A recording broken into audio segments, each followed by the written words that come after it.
Welcome to the Hypothalamic Amenorrhea podcast. I'm Danny Sheriff, your host, certified fertility awareness practitioner, functional nutrition counselor, and founder of the HA Society, and of course, an HA recovery coach who has walked where you currently are walking. This is the place to come if you care about getting your period regularly. This podcast aims to educate, inform, and keep you motivated on your period and HA recovery track. So let's dive in. But last thing, nothing on the show should be taken as medical advice, so please seek the advice of your physician. Yeah. The HA Society is open until Wednesday, so don't miss out. Join now.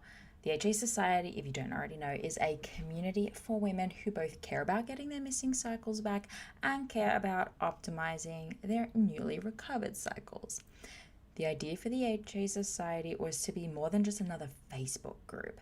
I wanted to create a place with actual interaction between members, face-to-face calls. We call these community calls, and I'm pretty sure they're everyone's favorite part. One-on-one coaching in the DMs, so you have access to myself, to Coach Ashley, and really anyone else you want to talk to anytime you have a question. And I really just wanted to create a place where the experts and practitioners come to you and not always the other way around. Thus, you are formally invited to join us here. When you join, you'll be greeted by yours truly, be able to start registering for the upcoming events, all of which are included in your membership, and registering for all the community calls. You can dive into the replays as well of the past community calls and binge the early access episodes of the HA podcast that are not yet out, all on your own secret podcast link that is sent to you as soon as you join. We also have a resource library full of topics on everything from how HA actually works, how you optimize your nutrition and exercise for recovery, how to chart your cycles with HA and after you've recovered from HA, and even modules on lab testing and navigating the medical system, on mindset and body image and conception, and even resources for our newly pregnant members. So let's do this. Head to the hasociety.com/join. The link is in the show notes too, and come and join this community of passionate period pursuing women today. Remember that we close on Wednesday, so please be prompt, because once we close, we won't open again for another couple of months. So we cannot wait to see you there. That's the hasociety.com/join.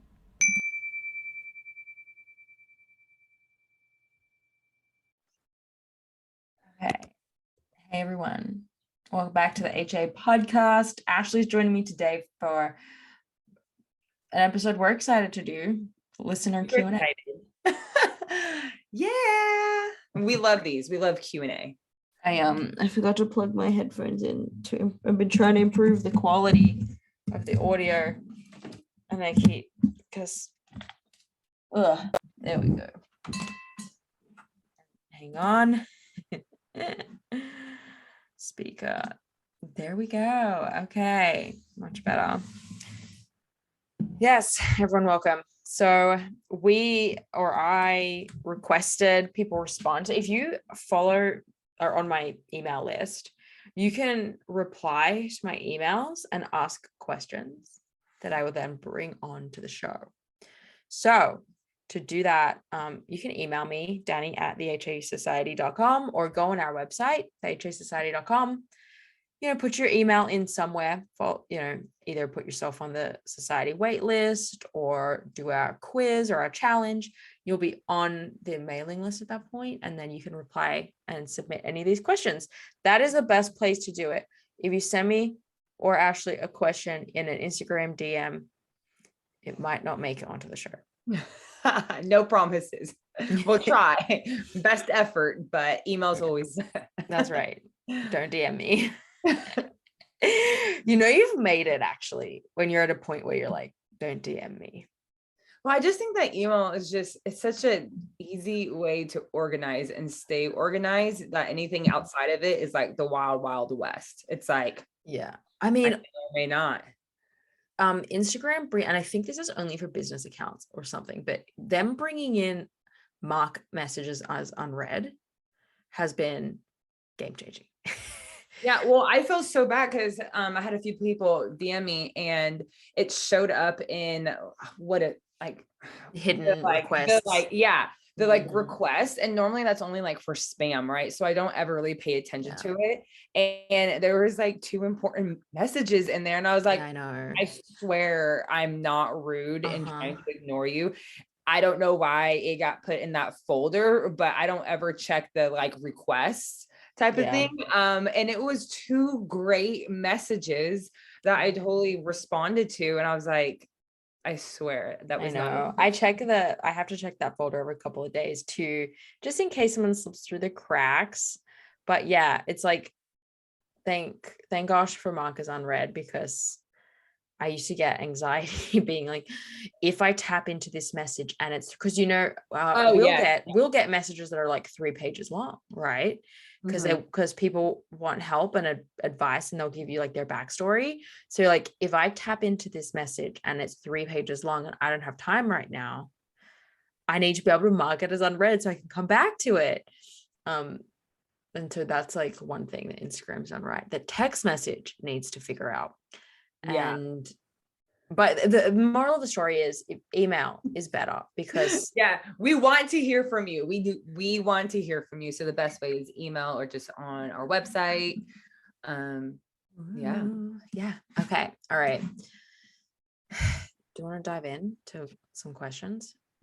I love questions. Okay. All right. I don't know why, but I love them. Yeah. All right. Abby says, my current challenge is trying to lose weight appropriately. Before, I always used to eat the same thing every day. When I wanted to drop weight, I tweaked my normal stuff. Now I try to always have a variety and go with how I'm feeling, so don't have any consistent data, as I liked to call it. I'm just not positive what will work, and I'm constantly fighting with what do I need to keep this period going versus what can I get rid of? What is too aggressive? How long should it take me to trim up and lose some weight? I mean, I should have done like triggered warning for people. Yeah, this is huge. This is huge. But I mean, you know how we're going to answer this question.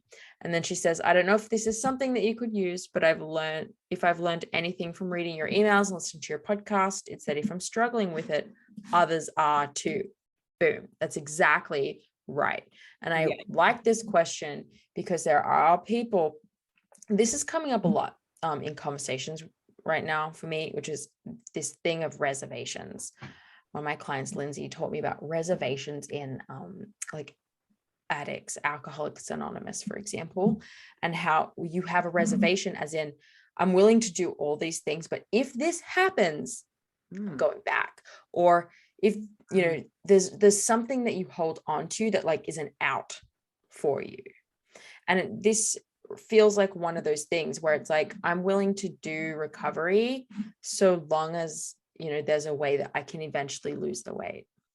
And I think we all have at some point had these reservations, and there's a bunch of people right now who are like putting that on this. Like, I will recover if it means, if I can do it without having to gain weight, or if I can do it and then lose the weight back, or something like that. Yeah. So huge trigger warning. And so I'm going to come at this from 2 different ways, and then I would love to hear your thoughts. So number one, as a nutrition coach who mainly focused on getting people shredded at all costs because that's what they wanted. So I guess for me, I knew that I could always return back to that lifestyle. And everybody that I've ever worked with, they're like, I know that I can return back to that lifestyle and I know exactly what to do. But right now, the part of recovery is not turning back to that lifestyle, even though it's a skill or ability that I have. right? So I do want to acknowledge that when I went into recovery, I was like, I had a reservation. I was like, well, if this absolutely does not work, I know exactly what to do and how to do it. You know what I mean? So maybe there was that extra confidence of like, well, if everything goes to crap. But the truth is that if that was true, then I probably would have never recovered because I knew too much. At one point, you know too much where you're like, if I continue this, like it is not going to actually bring me health. And this isn't this lack of freedom isn't what I want. So I'll start off with that. The second thing is, so now I'm going to address this from the coaching side. That was just from a personal side, right? And now from a coaching side, I would absolutely say, have we spent enough time in your recovered body to give your mind the chance to settle and adapt and adjust? Meaning that most of my clients, almost all my clients who have recovered, we go into recovery kicking and screaming, and it's super painful because we're gaining all this weight and we're seeing our body change. We're seeing all this, right?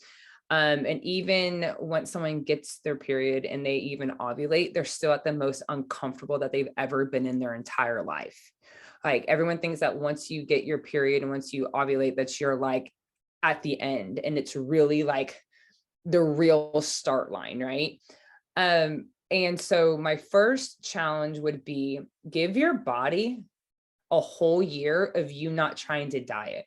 Just give your body an entire year after you've recovered. Give your body 12 cycles to lay down some bone, to restore the hormones in your brain, because what happens is that your perception of your body also changes.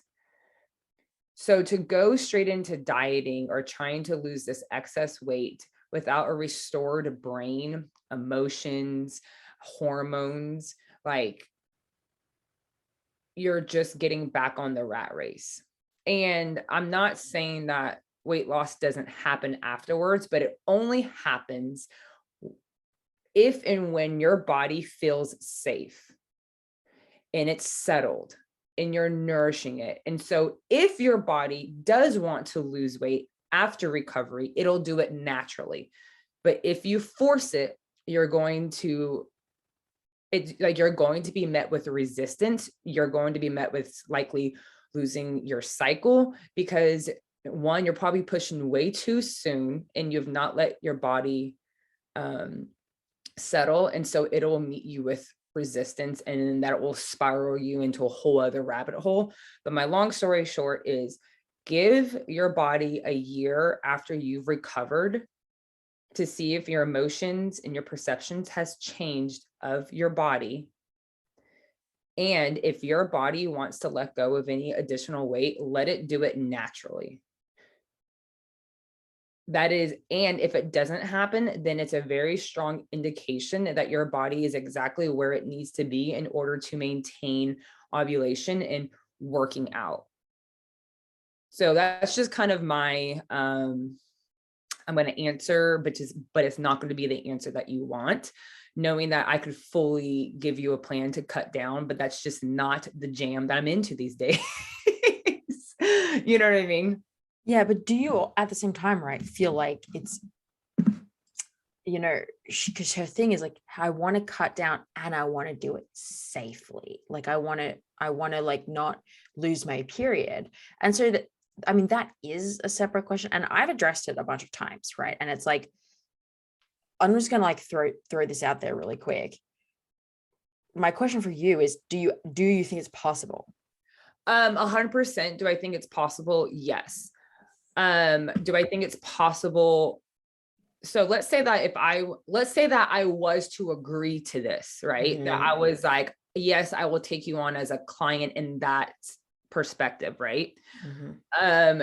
Being now that I don't coach for a company that forces things on me, I would firmly put down my foot and be like, I actually won't work with you until you're a year out, simply because of all the things that I've spoken about, like mentally, hormonally, perception, all these things. And simply because it's like one of those things of seasons. Like like you're not in a weight loss season, you're in a restoring season. And people who try to jump into a weight loss season, rushing into it, like just simply because you're impatient does not mean that your body is going to comply just because you want it to, right?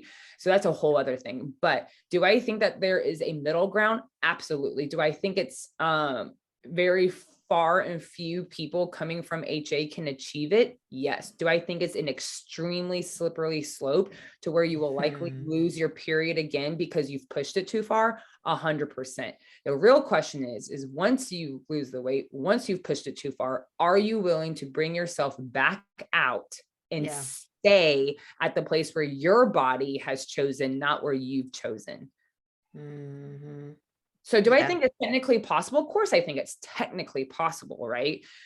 Do I think the chances are slimmer for those who are recovering from HA? I think your chances get even like slimmer and slimmer and slimmer. And there's no shame about talking about this topic. Huh? It's like, I have so many things I want to interject. Oh yeah, go. Yeah. But there's no shame about this because everyone thinks this going into recovery. Yeah. Everybody. That's the thing, is like it is potentially possible for people, but if you were able to do it safely, like if you already had nothing standing in your way of doing that, you probably would have already done it, right? So we now know if you come from an HA background that you have tendencies, built-in biases, and behavior cannot be ignored in this, because this is all behavior. Like this, this whole thing, it's not that your body spontaneously developed this issue, right? Your behaviors led you there. And so there's no chronic behavior, like not just like accidentally 1 or 2 months, like this is chronic behavior. You neurologically wired it in, right? So if that's why there's no like, oh, I had 3 periods, now I can go straight into this. Because it's like you probably need to be in recovery for a few years before it's safe for you, before you've developed the skills to be able to chase body composition. Now, what happens when you're in recovery for a bunch of years and you do it right is that goal sort of like loses its lust anyways. Kind of what, like, to your first point, Ashley, of like, I mean, it's always on the table technically, like you can go back there, and the value of having that when you first come into recovery, there is value in telling yourself that it's getting you started. It's like, it's making the first step not feel so big. So if you want to tell yourself, if this doesn't work, then I'll go back, like, sure, but you have to give it plenty, like a really good try. You have to be very honest with yourself. I think a lot of this process is honesty. So if you are 3 years out, all right, of recovery or something, and you want to start training again, you have to be really good at looking objectively at what's happening with your body and your diet and the data. You should be tracking your cycle. And if you see the signs that it's slipping backwards, then I need to add more. There's no like, oh, hey, if you work out in this way, you won't screw anything up. That's not how it works. It's if you're always keeping an eye on how you're feeling, eating enough, tracking your cycle, making sure that like you're not going backwards in your performance and in how you're feeling and yada yada, then you can be pulling levers, right? So if say we do have a client that is working with us to return to training safely, which would probably be advised, right, to have like someone helping you, we would be looking at them and saying, oh, hey, like your luteal phase just lost 2 days this month. Like, let's look at training and let's back right off, and let's look at food and let's up that right up. Like, you have to be pulling levers at all times with exercise. And I think that's more important than saying like, oh, there's this one way to work out that will never cause issues with your cycle, because we see people who are very sensitive even to like a half-hour walk, so it's one of the things that you said is really important too, of that goal losing its lust, because one of the things is the people who I've worked with who have kept that as such a high priority, they have continued to stay in limbo and will not exit limbo. I have a note here on limbo is that when you hold on to these reservations and these goals, you never get what you actually want. You stay in limbo and you don't realize you're in limbo. Yes, it's so, I mean, so it's literally like you, unfortunately, what I think that this would produce more than the results that this person would intend is multiple seasons of limbo. Does that make sense? Yeah, just like a whole so season leads into the next season, which leads into the next season. Except for that, it's like Groundhog Day, and it's the same seasons over and over, and you never move forward, right? So then it's like this condition tends to be a permanent thing for you because we've never exactly healed from it. But yeah, no, do 100%. I do think that there's a place where you can incorporate healthy habits and let your body decide what it wants to do, but it's being okay with what your body decides to do. That's the deciding factor, opposed to when we go for weight loss, we're telling our body what it needs to do. It's a coming from two completely different places. Yeah, totally. I'm going through the question to make sure we addressed it, fully. I always have a variety to go with how I'm feeling. So I don't have any consistent data. I'm not positive what will work. Yeah, I mean, that's it. When you start to move your body again, you track all the things we mentioned, and that will show you if things are working or not. This isn't a time to go by feel. And I'm constantly fighting with what I need to do to keep this period going versus what I can get rid of. So that's interesting. Very telling. So think about once you're healed, returning to exercise, your priorities change. It's like my main priority is keeping ovulation rather than my main priority is body composition change. If the priorities never shift and body composition change stays the priority number one. So what was that quote that I said during the training? Like, you're constantly creating what you're committed to. Yeah. You are constantly creating what you're committed to. If you're allowing this goal of trimming up or losing some weight, as is said in the question, you're going to take action towards that goal. And you're gonna, your environment's going to you're going to be committed to creating that environment rather than committed to keeping ovulation.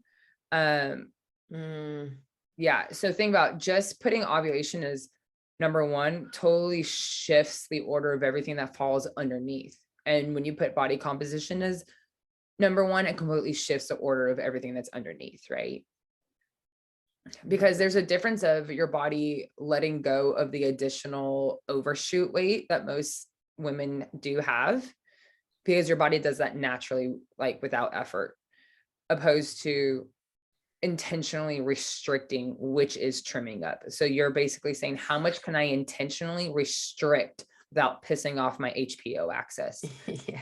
You know what I mean? What's the line I can toe here? Right. And so the thing, again, no shame in this, because everybody's like, so where's that line? I mean, you and I tried it right after our first cycle. You know what I mean? So you're like, I never want to forget my journey, because like, this was a question that I had that I may have not want to ask out loud. Right. Because it's like, in certain communities, it's like, how dare you ever consider weight loss ever again? Shame, shame, shame, shame, shame. You know what I mean? Rather than like, okay, well, let's just talk about it. Yeah. I believe you can that some people can get to a point where they're like, oh, maybe I'll try to cut. This isn't working, and they can walk away. You need to have the ability to walk away, or to go slow with it too. So I mean, that's a side thing, but and again, think about that would fall underneath ovulation. Am I willing to walk away if ovulation is compromised? Exactly. Where if body composition, this is where, what you say about like, I don't know, you said it, that it's actually unreasonable you know, to the impression I get from questions like this is like, but I still should be able to do this because this is still what is important to me and my people. I still want it all. I still want it all. I still want it all. And it's not reasonable when you really think about it. So you're still continuing to put this pressure on yourself. And I can really feel, I can feel a lot of empathy because there are people like, but why is this like, can't I just want this without you telling me that like I'm, it's tied into all these things. you know what I mean? But I think that the truth is that it just is tied into all of these things, because I go through this all the time. It comes up for me and I'll be like, oh my gosh, I feel uncomfortable in my body. You know, what do I do? What action am I going to take? Because it's like the first thing that comes up. And then I check in, I'm like, why, is this a reasonable goal for me? Does this make sense? Is this the person I want to be? Is this the life I want to live? No, I don't want this to be a topic on my mind. And it's a multi-step conversation in my head that happens in a couple of minutes. But like, I think if you stay stuck in this, no, I do really, really, really want to lose weight. And it's hard because I'm struggling to toe the line between my health and my body, well, then you're not ready.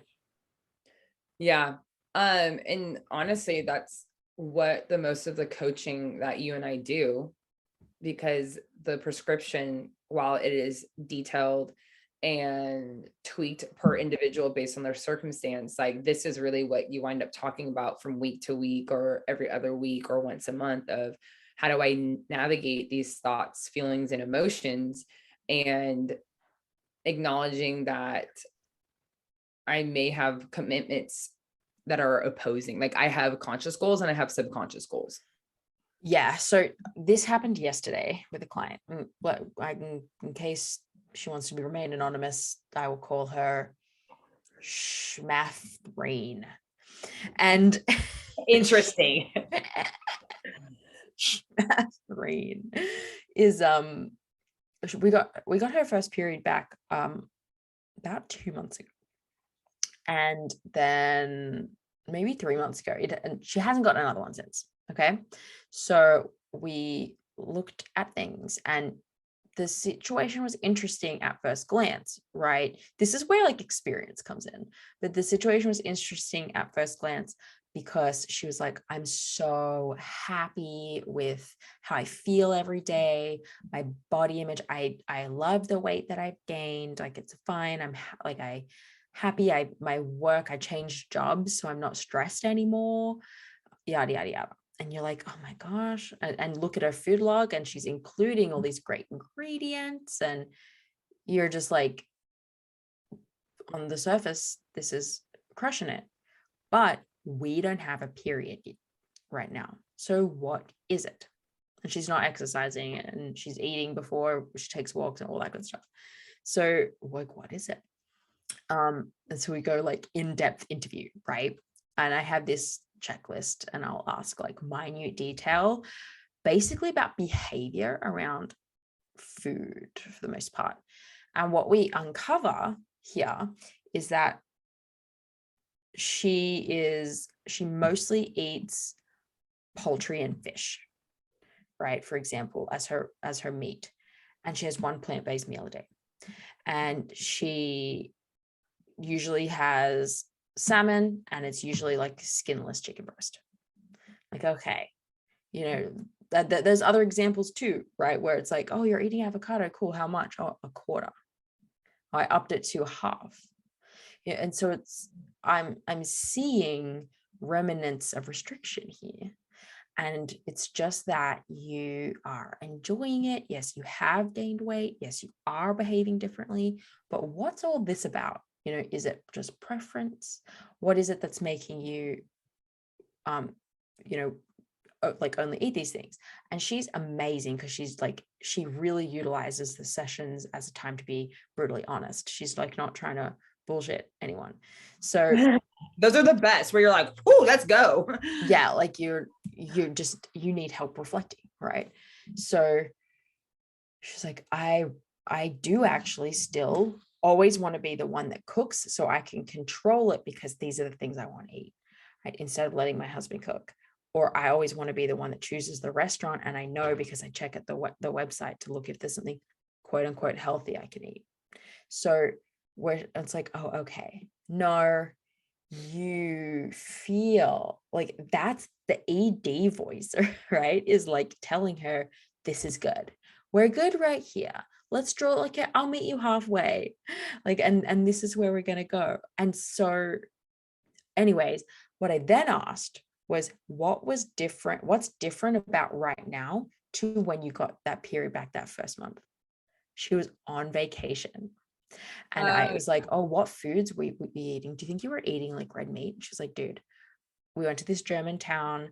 I was eating schnitzel. I was eating bratwurst. I was eating Reuben sandwiches. And I was like, ding, ding, ding, ding, ding. You know, we yeah. found it. We found Mhm. it. And you have a reservation and you feel like you're fully recovered, but you're still holding on to this stuff that it seems reasonable on the surface that you should be able to eat in this way because this is what we have deemed healthy as a society. And you know, she's to her, right, like a bratwurst and a Reuben sandwich is like junk food. But like who Mhm. said that? It's not like Twinkies and KFC. Like this is just because it's a high fat hearty like peasant food, you know. It was just very interesting to comb through and find like, oh no, you're still holding on to these behaviors because you're still holding on to these ideals that, to bring it back to what you said, right, is still in front of you. And so you are making decisions and taking action and have doing behaviors that are aligned with that goal, and it's So not there's this, serving you. oh yeah, there's this analogy that one of my mentors uses is that you've memorized the eye chart, meaning on the surface, it looks like everything because, you know, like we've memorized, oh, well, we need to have some meat in there, but not red meat. Oh, we need to have some fats in there. So here's a quarter avocado instead of a whole avocado or half avocado or, you know what I mean, type of thing, to where you've memorized the eye chart to what it would look like to pass the HA test that you're no longer dieting, right? But whenever you pull out that eye chart and you give them a new eye chart, and you're like, oh, you can't see anything, right? Like, so that's the, you know, like to the point where if, you know, like we were to pull this out and really have you start over and build a meal, you are still building with all these preferences and restrictions and standards and structures rather than actually just eating. Yeah. I love it. I mean, I'm not surprised at how far off the question we got here, but I do think this was fire. Oh, this is so good. No, no, no, no. This was good. This was good. Okay. The HA Society is open until Wednesday, so don't miss out. Join now. The HA Society, if you don't already know, is a community for women who both care about getting their missing cycles back and care about optimizing their newly recovered cycles. The idea for the HA Society was to be more than just another Facebook group. I wanted to create a place with actual interaction between members, face to face calls. We call these community calls, and I'm pretty sure they're everyone's favorite part. One on one coaching in the DMs, so you have access to myself, to Coach Ashley, and really anyone else you want to talk to anytime you have a question. And I really just wanted to create a place where the experts and practitioners come to you and not always the other way around. Thus, you are formally invited to join us here. When you join, you'll be greeted by yours truly, be able to start registering for the upcoming events, all of which are included in your membership, and registering for all the community calls. You can dive into the replays as well of the past community calls and binge the early access episodes of the HA podcast that are not yet out, all on your own secret podcast link that is sent to you as soon as you join. We also have a resource library full of topics on everything from how HA actually works, how you optimize your nutrition and exercise for recovery, how to chart your cycles with HA and after you've recovered from HA, and even modules on lab testing and navigating the medical system, on mindset and body image, and conception, and even resources for our newly pregnant members. So let's do this. Head to the hasociety.com/join. The link is in the show notes too, and come and join this community of passionate, period pursuing women today. Remember that we close on Wednesday, so please be prompt, because once we close, we won't open again for another couple of months. So we cannot wait to see you there. That's the hasociety.com/join.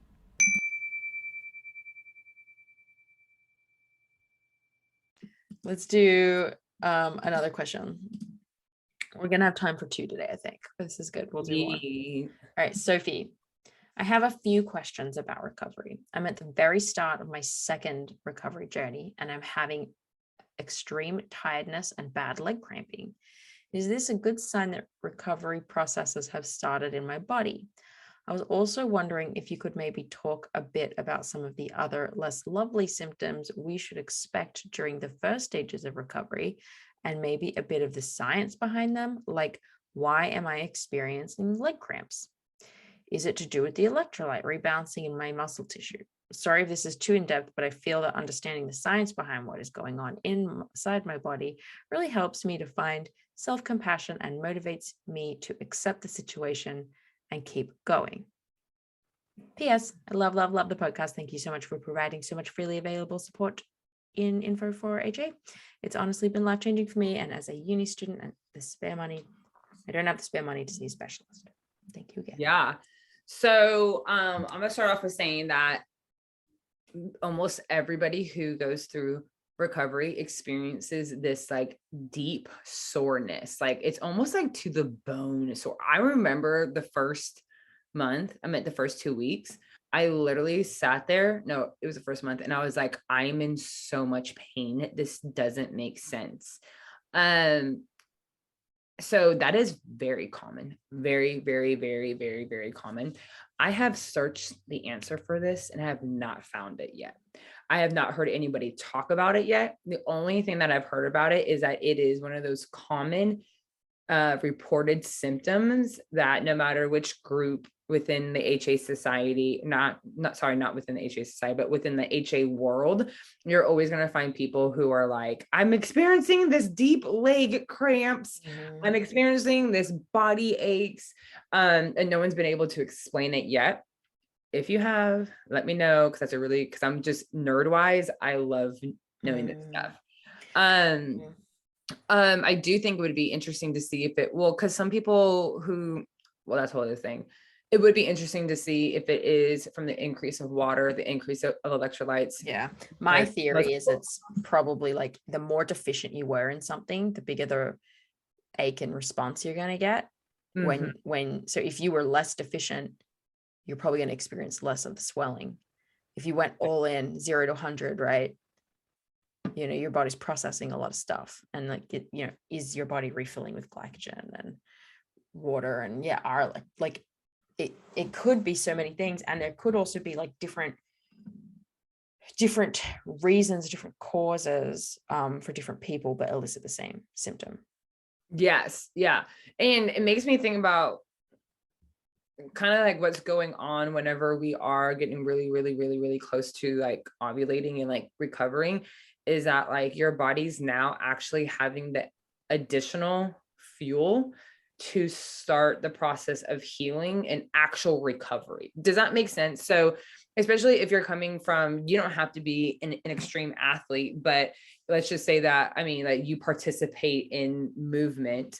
Whenever you have HA, although the fuel that comes in, obviously your heart and brain get fed, but then your body has to prioritize fueling that movement. And so what doesn't get fueled is obviously the HPO axis in the reproductive organs, but recovery, simply like muscle recovery. You know what I mean? So think about it, like you have potentially years of not having enough fuel left over for actual recovery. And so as these nutrients and energy starts flowing in, it wouldn't be crazy that your body's like, oh, we got enough to start taking care of some of these things around the house. Like, so, start fixing up the house, like replacing some things, fixing some things, mending some things. But I have no science to support that. That's actually just what I told myself as I was like, this makes sense. I've been 5 years not been able to give my body what it needs to actually recover from a training session. I guess I wondered what I thought was supposed to happen. You know what I mean? But I would love to hear any science on that in general. Other symptoms? Yeah, let's go to that. Other like less pleasant, I suppose she was saying, like symptoms. The ones that come up for me from my very first recovery period, I started sweating and I smelled like I, for the first time ever, had BO. And yeah. Oh yeah. I used to ride out with no BO for a really long time. I was like, I don't sweat, I don't have a smell. But then suddenly it was like hormones. Yeah. And this happens also postpartum for a lot of people. Oh my gosh. Yeah. Because you start sweating out the excess hormones. Yeah. I was like, Blake, I smell horrendous. It's terrible. And then I was also, of my first period, I smelled and I was greasy. Like I felt like a teenager, like going through puberty. Oh, so, I was greasy all over my face, super oily. I couldn't wash my face enough to feel clean again. I remember right as I was about to get my first cycle, I texted you and I was like, I have pimples on my face. I've not had pimples on my face in like 7 years. Like you're like, that's actually a really good sign. I think it's close. You know what I mean? So pimples, super greasy, like in like the T-zone, pimples around the jawline, those deep pimples where you're like, is this half my those face? Ones are gonna come every month. Those deep ones. I know one of the things that Danny and I talk about a lot is when you're about to like fire your coach, quit everything, return back to your old ways, your cycle is coming. It is like to the point where I'm like, okay. I had it happens multiple times. Like, I mean, to a point where I'm like, oh, I'm about to lose this client. Like she hates me. And sure enough, like she's like, oh, by the way, I just started. I'm like, woo. I know. And it's such a hard, like an uncomfortable spot to be in where you're like, oh, I just want you to know that you're so close right now. I had a discovery course on this week and it was interesting because she was like, look, the symptom that's annoying me the most right now for the past like 2 weeks, I'm so emotional. Like I'm borderline depression. My husband's calling to check on me. Like it is crazy and I can't be this way anymore. And so that's why I booked this call. Right. And I was like, oh, you're about to start. There's like, obviously I don't have enough information, but there's like that's actually more of a symptom of recovery that I see more often. And people are a lot more like stable. I'm not saying energetic. I'm not saying they always feel good, but they're a lot more consistent with their emotions when they have HA. And then your period is on its way. And then every month, forever, this happens. And you just sort of start to get used to it. But those first few times, you're just like, what is happening? I'm spiraling and I'm never going to get out of this. It's interesting. Right before I got my first one, granted, there's a whole backstory to it. So there's obviously some emotional things going on as well. But just to give anyone an idea, I threw myself on the couch as I was having an absolute meltdown, but not threw myself as in like butt into the seat, but as in like face plant into the couch. So you know that you don't fit, that you just wind up bouncing off or sliding down, right? It's and just crying, losing it. So, and poor Blake's sitting there like, what do they do? I know Blake's like, look, Blake's like, I've been to Afghanistan, but I don't know what to do in this situation. So literally like that was the emotional state I was in right before I started. So if you feel like you're like your whole world is ending and you Mm-hmm. can't cope with life, you're so close. You're so close. Yeah. But yeah, uh, sore boobs, nipples, like all the cervical mucus, not everyone gets it, but just that coming back to life, that can only be produced by hormones. So that's a great sign too. Yeah. It freaks people out, but it's not gross. Yeah, So I guess totally. those are some of the less pleasant. I'm sure there are people who have their own like unique ones. Also, with my greasy face, was my greasy hair, just a grease ball. I'm just grease. Like I'm just like made of oil. Like you could fry an egg with the amount of grease that I produce when stuff's not going how it should. Okay, I love that one. So I want to talk about a bit about this whole like understanding the science helps me thing. I agree, right? Like I enjoyed it, and it wasn't like I need to understand the science in order to take action, but it does help for a few different things.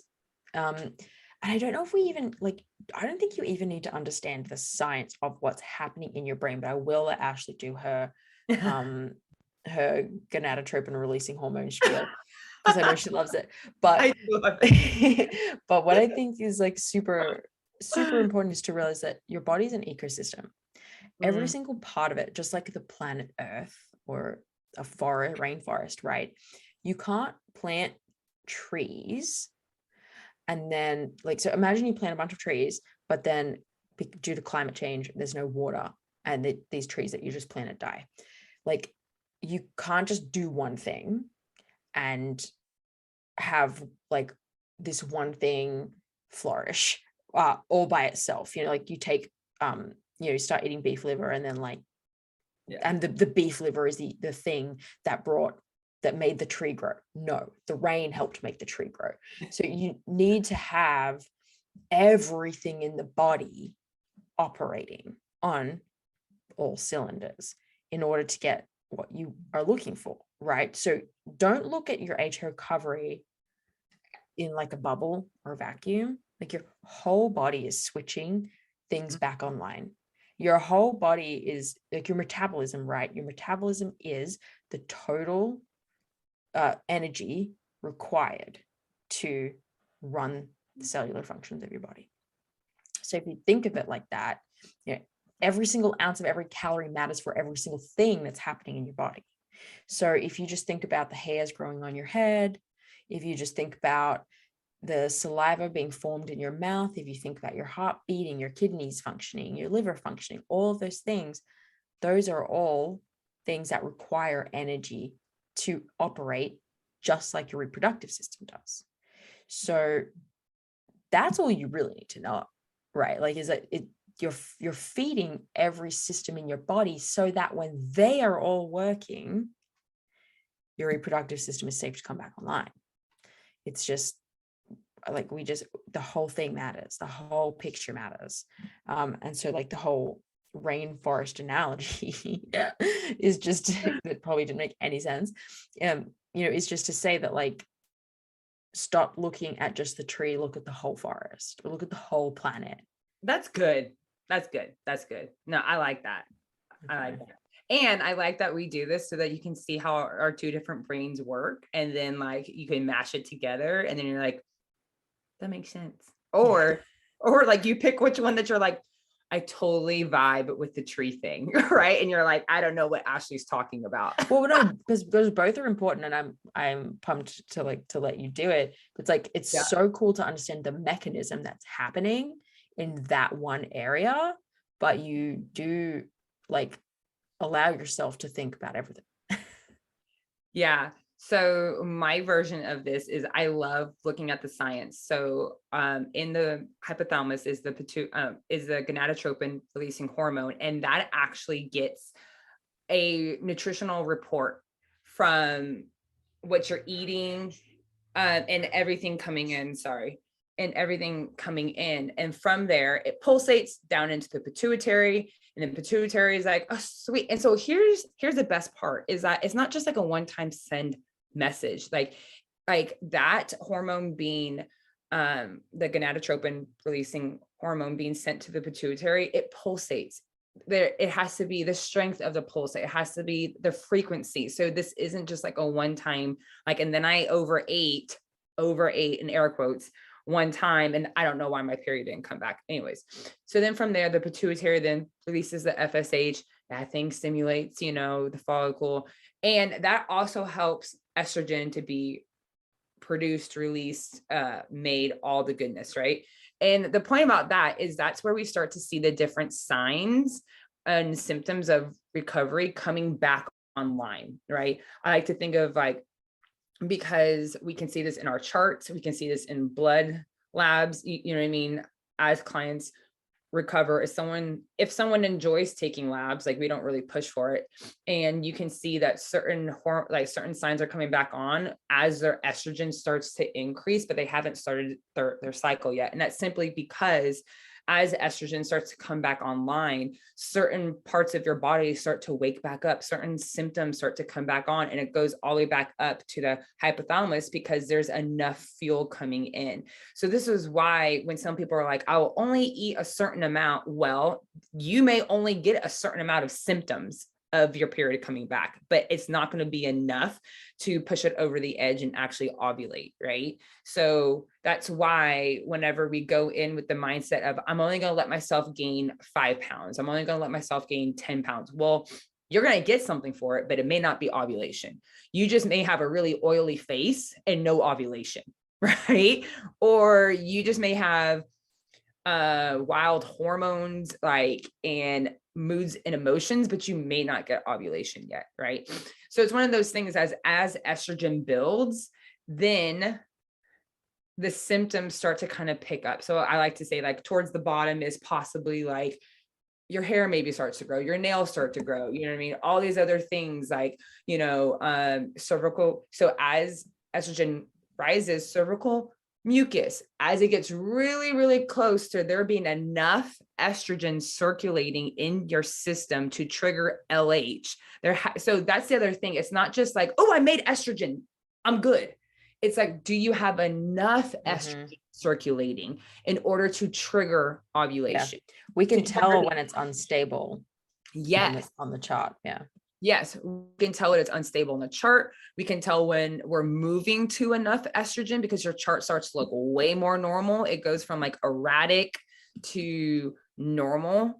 There's other ways to like measure it, but the point is, like, you can't just make some estrogen. You have to have enough. And so ironically, we can see that in the amount of symptoms kind of building up as your estrogen builds up enough for ovulation. So that's why I love being like, yeah, you have some estrogen, but not enough in the quote unquote reserve to push ovulation. And I think it's a great way to acknowledge that you are doing great work. You are moving towards progress. You are doing the thing, but we don't get to limit what your body deems as enough or necessary. Yeah. You can have enough to have some hormonal activity, yes, but you can have not enough for a thriving optimal cycle, which is always the issue after you get your first period is like, it doesn't mean it's ready for action yet. And that's why we often see unstable estrogen in the form of spotting early on, or in the form of low temperatures, in the form of follicular waves, mucus coming and going, skipped ovulation altogether, and ovulation. That's what that typically looks like.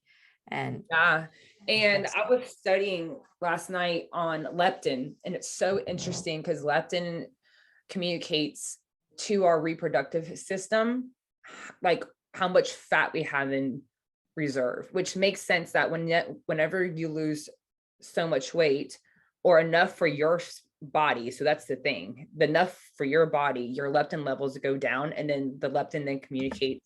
Like there's a relationship between leptin and LH, to where it makes sense that there's multiple little reports being sent to different parts of your HPO axis. That reminds me, we won't go down this alley, but the interesting question I got yesterday was, is there a difference between, like, what if I just gained a bunch of muscle versus gaining some fat? Leptin. Yeah, there's a difference. You need the body fat because it's a totally different profile. It has the leptin in it. different thing, different question. If you want us to go into that, re-ask the question to the email. But yeah, like it's complex. Yeah. And so think about, that's why you can't, I mean, so like the body has turned off because we've chronically like underfueled it, undernourished. And it makes sense that there's multiple messages that get sent to different parts of the HPO axis that gives the approval. And it's so interesting that it gives the, how much fat does this person have on reserve? Because it makes sense. Like one of those things that I tell too is, if like your body is so intentional, it's like, does she have enough fat to breastfeed? Does she have enough fat to carry out pregnancy? No, no, no. Well, then she does not have enough fat to turn on this reproductive system and have the chance of getting pregnant. So that's how I like to look at the body. Yeah, I love it. And then the final analogy I want to add on, inspired by something that you were talking about too, which was like the allocation of resources and what's going to get switched back on and when. That's a thing too. That's a question, right? So like what comes next? And although there are common patterns and themes, you'll come across someone who is like, I've had HA for years, but I never really lost my hair, or, like this never happened to me, or this happened to me in the extreme.